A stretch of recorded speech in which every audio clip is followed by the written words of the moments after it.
with GPS bracelets after banning Orwell's 1984 being sold in the country. Thailand, which began arresting citizens last summer for reading copies of George Orwell's 1984, is now considering tracking tourists with GPS devices. Thailand's tourism and sports minister, I won't try to pronounce this name, Kabakarn Wataanagavakarl, said the government is working with hotels and resorts to assign ID wristbands, including serial numbers of tourists, for future plans, including GPS tracking. Yes, first it comes out with the bracelet, and then they train you for it. The next step would be some sort of electronic device that would not yet be discussed in detail, he told Reuters. So that story just went up on Infowars.com and PrisonPlanet.com. Before we get into some of the other issues, Jesse, and where you think the world's going, and the attempts to censor the internet that I was just mentioning before the break, your court case, you know, I follow the news, and there's still just a steady demonization campaign, kind of like when you were in Minnesota. They said you got pulled over by the cops at the airport starting fights, and you were in Minnesota when that happened and came on the show and said, I'm in Minnesota, not true. Fox News reported that first. Then they said right when you drove into Mexico that you'd been running around saying you were glad Navy SEALs were dead and had been beaten up. Of course, none of that was true, now proven in court. And then now I tune in. I mean, I just see stuff. Jesse Ventura's glad SEALs are dead. Jesse Ventura attacks widow when her insurance paid for it. I mean, what were you supposed to do? I mean, it's News Corp, and I'm not even attacking News Corp. I don't have a dog in the fight, but you're my friend. That's not true. News Corp published the book, and so they never tell people that. They just sit there. They really have it out for you. Why do you think that is? Well, you know, they won't have me on either to allow me to defend myself. I cannot go on Fox News. We've tried on multiple occasions. They won't. Yet they trash me continually.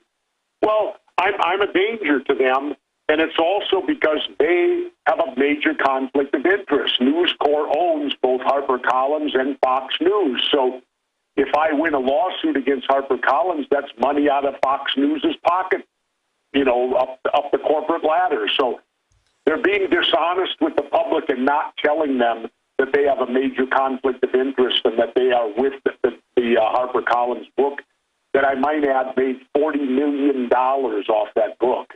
Now, they paid the estate. Now let's go to the estate for a moment. I've been accused of going after the widow and her children. Well, it's not true.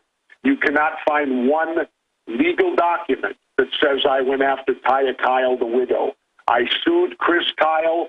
Chris Kyle tragically died. Well, then it's standard procedure. The lawsuit ships from the person to the person's estate.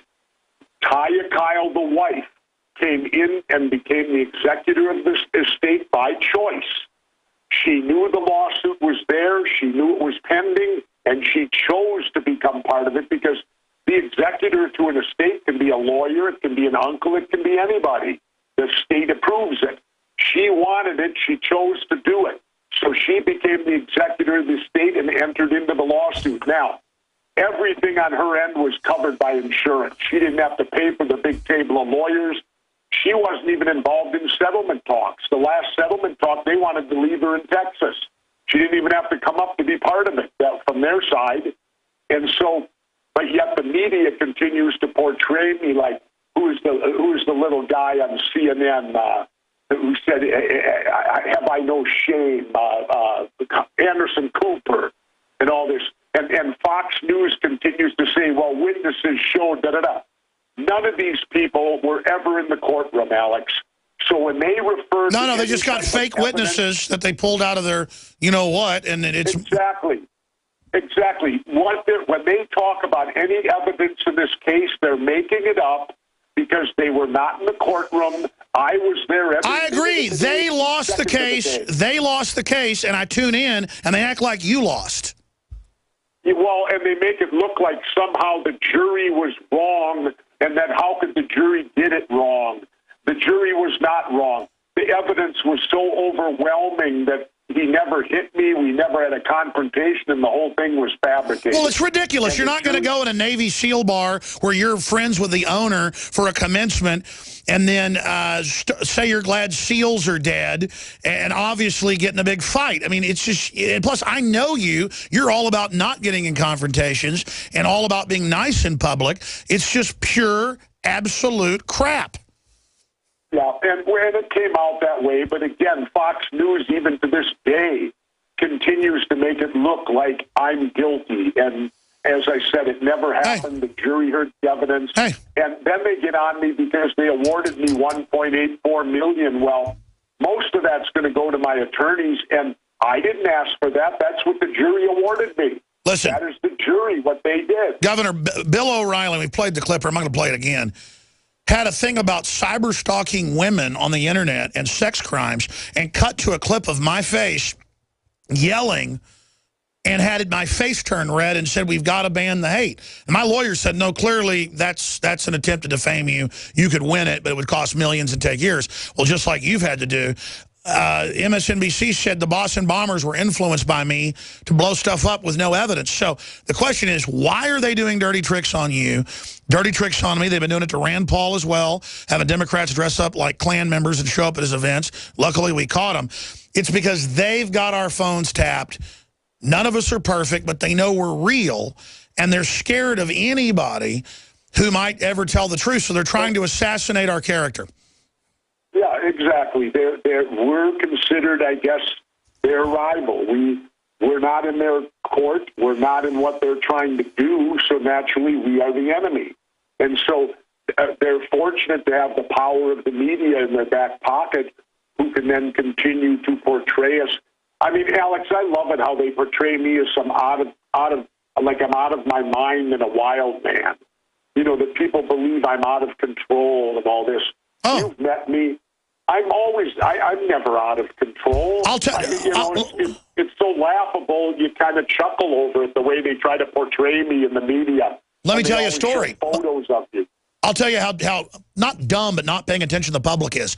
Every time Hulk Hogan gets in trouble, I get emails or on the street or my neighbors come over, or if I'm at a party, and they go, hey, your buddy Jesse Ventura got caught in a sex tape. Hey, your buddy Jesse Ventura, just got divorced and his son just wrecked a car. And I go, no, that's Hulk Hogan. Jesse Ventura is all about being in control of his life. And they go, no, whatever, cover up for your friend. So it's almost like an Americana to be ignorant. Assad gets attacked by Al-Qaeda, we fund him, and then we blame Assad. I mean, it's like a religion of being ignorant in America. I'm not trying to be mean here, but I have experienced it with you. You don't look like Hulk Hogan. You've got dark hair, he's got blonde hair. I guess you're both big guys. You were rivals. So look, if I've seen this myself, am I right, or have you experienced being blamed for Hulk Hogan?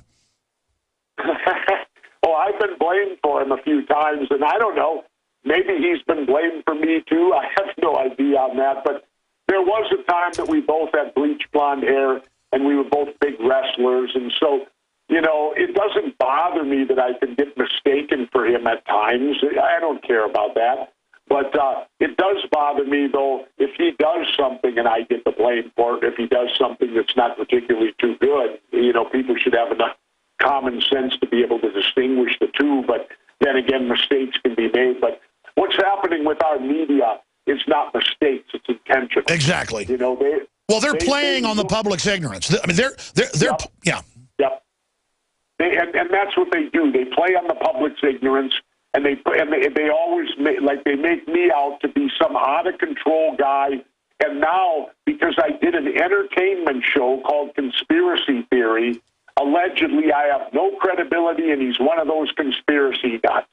Well, people need to also remember, 9 out of 10 times when the government gives you their story, it is likewise a conspiracy theory. It's only a theory, what they're telling you, because it's never backed up with any hard evidence. They just tell you their side of the story.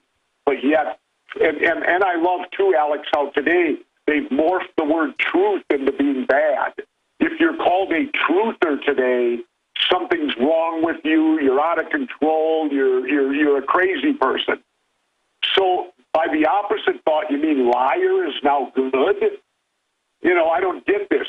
Truth used to stand for something, and they've morphed it today into truth being bad. Well, I don't think it's working. Like that, we have to overcome. I don't think it's working. Congress has a 7% approval rating.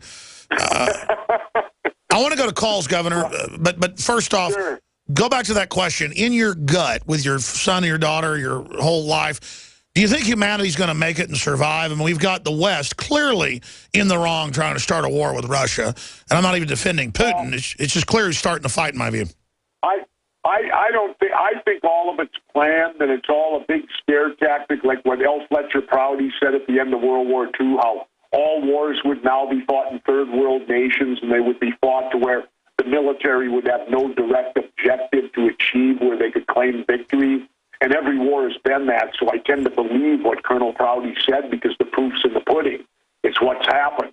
And I think all these wars are done on purpose as really a distraction, and again, to fulfill an economy that is war-based. They have to keep us at war now. We have to keep making these planes. We have to keep making these implements of war. So until we change our culture, this is what we're going to get.